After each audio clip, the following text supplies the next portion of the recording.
অভিষেক শর্মা এখন Asia cup টি-20 হিস্টোরিতে highest runs করেছে, যেটা 300+ হয়েছে। সেকেন্ডে আছে সাইফ হাসান 178। পরে ইন্ডিয়া ভার্সেস শ্রীলঙ্কার সুপার ওভারে ভাই হরদীপ সিং এর কি ইম্প্যাক্ট ছিল রে ভাই, আসরিত বলা যায় একদম। অনলি 2 রান দিয়েছে, মানে ফার্স্ট বলে উইকেটস নিয়েছে, সেকেন্ড বলে 1 রান, থার্ড বলে 0, 4 নম্বর বলটা ওয়াইড হয়েছিল, 5 নম্বরে 0 এন্ড লাস্ট বলে wickets. What a great bowling by him. বন্ধুরা, নেক্সট আমরা দেখবো ম্যাচ শেষে ক্যাপ্টেন সূর্যকুমার যাদবের কিছু মন্তব্য। তিনি জানিয়েছেন যে তার দলে প্রতিটা বার্তা ছিল শ্রীলঙ্কার বিপক্ষে, শেষ সুপার 4 ম্যাচটা সেমিফাইনাল ভেবে খেলতে। তবে ম্যাচের ওঠানামা এমন ছিল যে মনে হচ্ছিল আসলে ফাইনাল চলছে। তিনি আরো বলেন, দল ফাইনালে আগে উঠে গেলেও পরিকল্পনা নিখুঁতভাবে কার্যকর করতে হতো। শেষ ওভারে হার্ষিত রানার বল থেকে শ্রীলঙ্কার দরকার ছিল 12 রান, শেষ বলে 3 রান প্রয়োজন হলেও দাসন সানাকা নিতে পেরেছিলেন কেবল 2 রান। ফলে ম্যাচ গড়ায় সুপার ওভারে। সাধারণ ইনিংসের 19তম ওভারে দুর্দান্ত বোলিং করেছেন ভারতের তারকা পেসার হরদীপ সিং। পরে সুপার ওভারে 2টি উইকেট তুলে নেন এবং শ্রীলঙ্কাকে মাত্র 2 রানে আটকে দেন। সূর্যকুমার যাদব প্রথম বলে 3 রান করে ম্যাচ শেষ করেন। তিনি ম্যাচ শেষে প্রেস কনফারেন্সে বলেন যে এটা ফাইনালের মতো লাগছিল, ছেলেরা দারুণ চরিত্র দেখিয়েছে,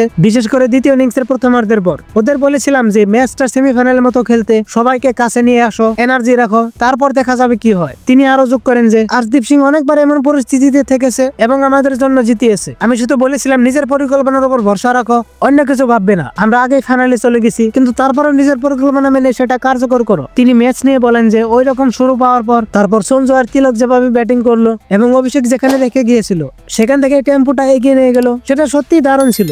সঞ্জু ওপেন না করে নিচে নেমে দায়িত্ব নিয়েছে আর তিলক আত্মবিশ্বাস নিয়ে খেলছে, এটা দেখে ভালো লেগেছে। তো বন্ধুরা, আপনাদের ম্যাচ নিয়ে কি মতামত কমেন্টস করে অবশ্যই জানাবেন।